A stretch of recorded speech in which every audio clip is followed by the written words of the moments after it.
Good morning and welcome to Brinker Family Farm. This morning I'm letting puppies out. If anybody wants a puppy, this is our last girl. She's got her shot. We went the other day, Monday, and she has been dewormed. She is ready to go. She's 8 weeks and she's a healthy little girl. She was the biggest one out of the litter, and when they weighed her she was just over 9 pounds, 9.02 pounds. So we've been playing. Let her down. So today's video, you can see him playing behind me.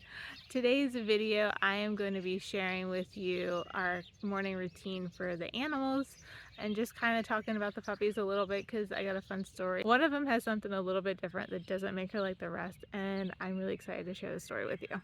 Currently we have different age groups of chickens. So there's actually 4 different pens of chickens that I have to take care of in the morning. We have our older layers that are from ages 1 to 3 years old, and then we have beside them a pen of new layers that we hatched out the same week the puppies were born. They're 8 weeks old as well. We're not keeping all of them. There ended up being, we put in 28 eggs in the incubator, 23 hatched. We did lose a couple, but there's still 23 in that pen. So I think 19 is what we have left, because 4 of the chicks right now in that pen is my father-in-law's that he wanted. We have 2 rounds of meat chickens going right now. Our first batch actually leaves next week, so they're 7 weeks old at this right now. There is, I believe, 29, because I believe there's 29 in this pen. I'll show you in a minute. And there's 2 turkeys in this pen.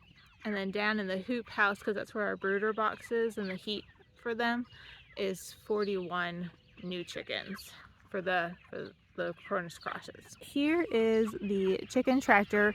It was twice the size, so you can see like this back brace is at an angle. It was just too heavy, so Bo cut it and he's going to make another one, so it'll be 2 of these exact same sizes next year. I just been moving them twice a day, so you can see where I've been. Right across is where I had the chickens go, because they ran all the way down around the tree, almost down to the other tree with the yellow toy in it, and we looped and we came back. Now there is a few spots that I missed because I was trying to get them closer to the tree because they were calling for rain, and I just thought a little bit of protection would be nice. However, they ended up in the rain yesterday and everybody fared well and did really nicely.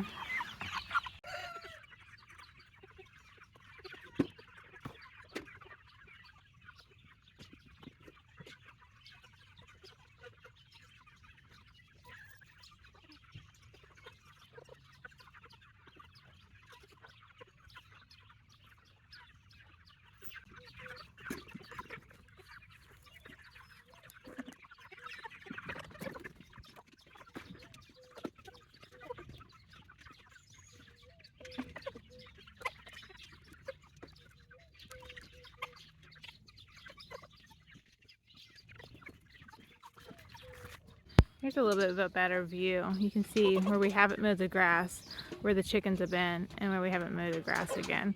So you can see, I don't want them like getting all the way down to a bunch of dirt, but I do want them to be able to have the grass. And you can see like that circle is where their food and water was. So they're all set now. I just gave them their fresh water for the morning. I'll check everything again this evening and I'll pull them forward, but since this tree's here, I'll probably have somebody help me bring it this way some, and we'll loop and we'll start heading out that way again, and then they'll be situated next week to the butcher anyhow. When I went to get water for these chicks, I went ahead and put the puppies away because they weren't playing outside anymore. They wanted to be in the garage, and most of the time when they're in the garage they just chew on things they shouldn't. So I put them away. We'll get them back out several more times this morning, and the girls will play with them, and the girls will play with them and they'll be all happy again.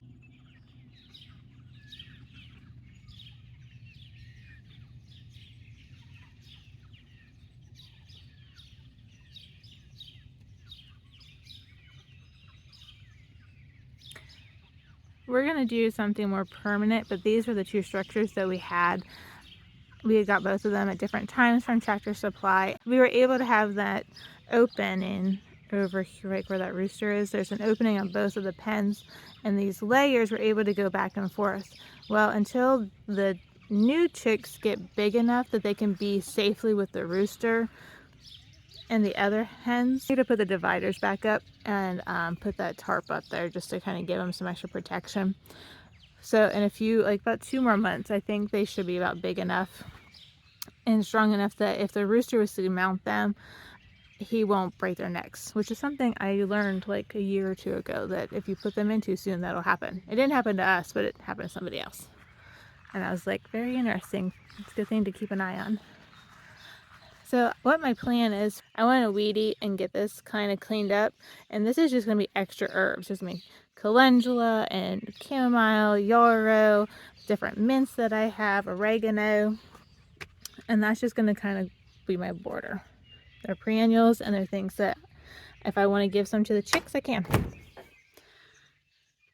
So this isn't completely done, but when the guys were building it, the girls had drawn on some of the plywood. So Bo's going to put it up there, and I'm going to try to put like a sealer on it so that we can keep their artwork for many years. And then up in here in this loft space is extra gardening supplies, maple syrup stuff, since those are like, you only use that a little bit. And that's going to be also some extra bee supplies. And these windows were for my brother. They were extras. They were free that he had gotten. This metal for the outside, not the roof, just like the wall, was extra from another building that got blown over. And like any of this wood that's old has also been reused, which was nice that we were able to reuse some things. Bo is going to put insulation in here and we'll finish this out, but it's summer, so it's not like it's a pressing thing that needed done right now. So we do non-GMO chicken feed for our layers and our chicks, and there's just different color tags to help me keep it straight. I like to use chick starter all the way through for my broilers, for the Cornish crosses, and then we just use a layer mash for the other ones. When he does get it finished, it's also going to be a place where I hang tools and like our bee suits and stuff. I'd like to have all that down here. So this is just open. It was going to be a full coop, but I told him not to. And then in winter, if we need to, we can put the bunnies in here. He's going to build a ladder that I can get up there, but this is working for the time being. And we got our little windows. They're dirty and they're reflective. So in here, he has a little spot to help try to keep most of the straw out between the doors. And they got the roosting bars, a little door. And this is fun. On the outside there's latches. We can open it and we can just easily sweep this out and it would be clean again, which we'll probably do before too long. And the girls weren't home last night, so nobody collected eggs. So I got eggs on the ground. These are nesting boxes that Bo built, and there's eggs all over. There's usually not that many in that corner. They like to lay them in that one though. So that's the inside of the coop, and we'll just lock it back up so that we don't have animals running everywhere.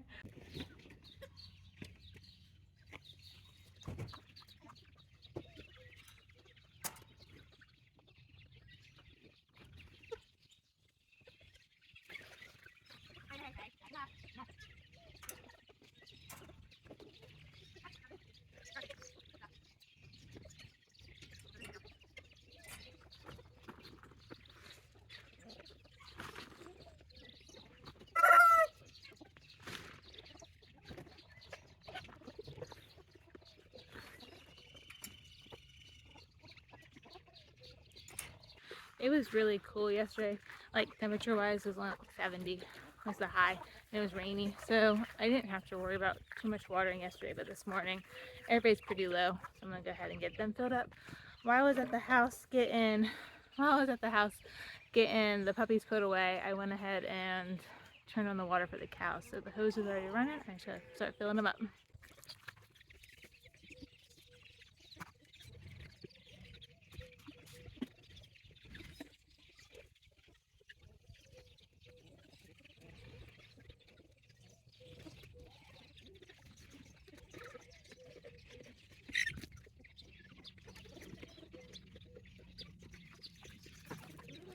I have somebody that's awake. So hi, Mia.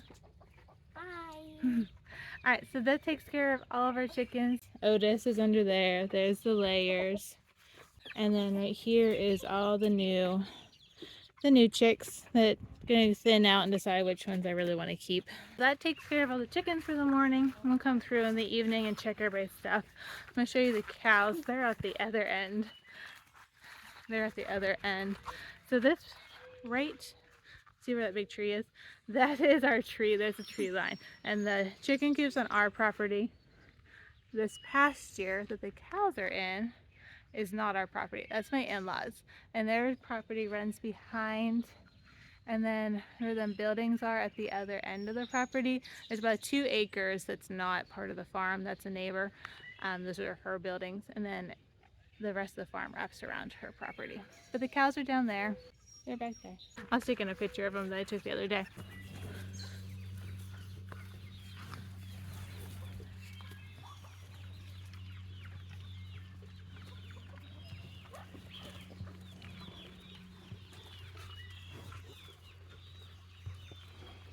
I'm just finishing watering their trough. I like to turn it on once a day and just top it off since I'm working on the animals anyhow. So now we're gonna walk over. We got one more set of chickens and then something else on the deck to share with you. Either the next one or the one after, probably, it might be 2 weeks, will be a garden tour. I'm really excited to share with you what's growing. We're trying to get the weeding done and mulching done. So when that's done, then I'll show you the garden. That is not fog. This is smoke from Canada that's come down today. You can actually smell it in the air, and the bees have been extra active. We're not able to see as far as we usually are. Alright, so as we're walking down here, I wanted to share with you about our puppies. So Darcy had 4 healthy puppies. She did really great with them. She was very attentive, like look at the bathroom and come right back in, and took good care of them. One of the puppies went to Alaska. Yes. So one of our puppies did. It went to Alaska, and she went to my girlfriend's house. And then another puppy, the male, because she had 3 females and 1 male. And the male went about an hour north of us, and he's doing really well on his new farm and his new place. And then we have our 3rd puppy that's sold, and this is the puppy that I have a story to tell.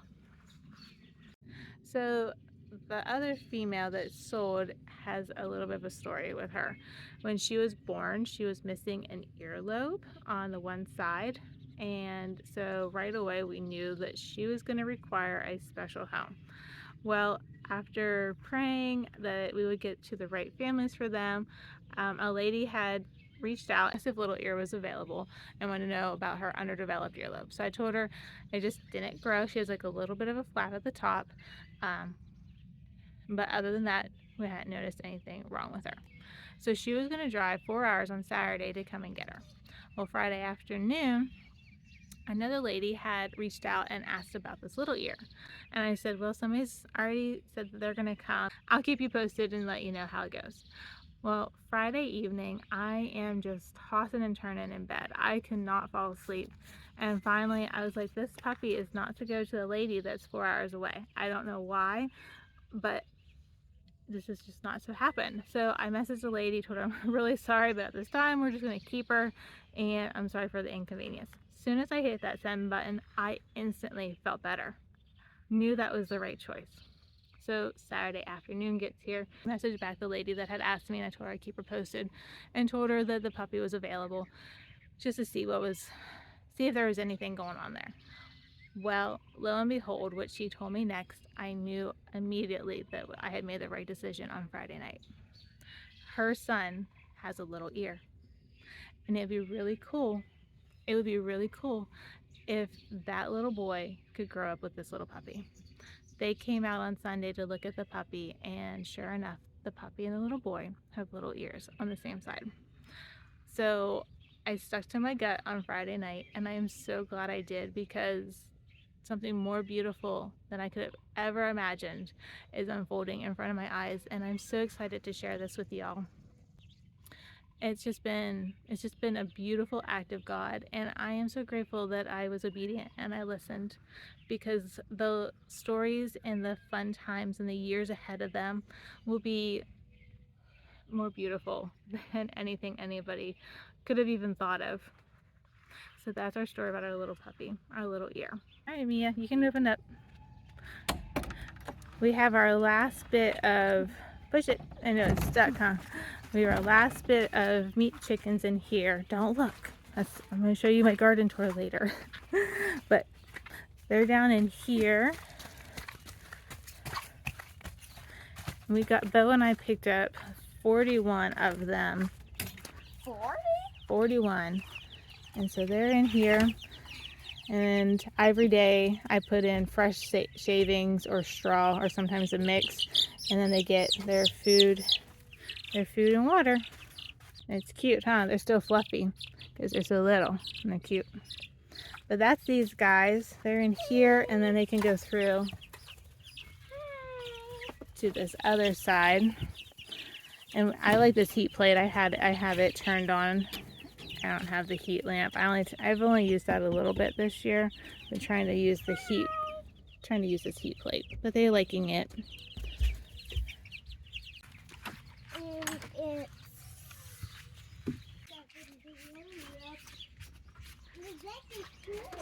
So she just ran back in. Oh, will you let her out? No, not right now. Here's Lydia, our mini lap bunny. Super funny. There she's going. There she Hello, is. say good morning. Good morning, Lydia. She's our last animal we check in the morning. Hi, Lydia. All right, guys, well, that was our morning chore route, and as you see, I started getting kids waking up, so I'm gonna get back in there, get my coffee, and wait for the rest of them to wake up. So that kind of just gave you a little bit of what our morning chores look like at this point. We hope to see you again soon, and until next time, Grow something beautiful. bye now.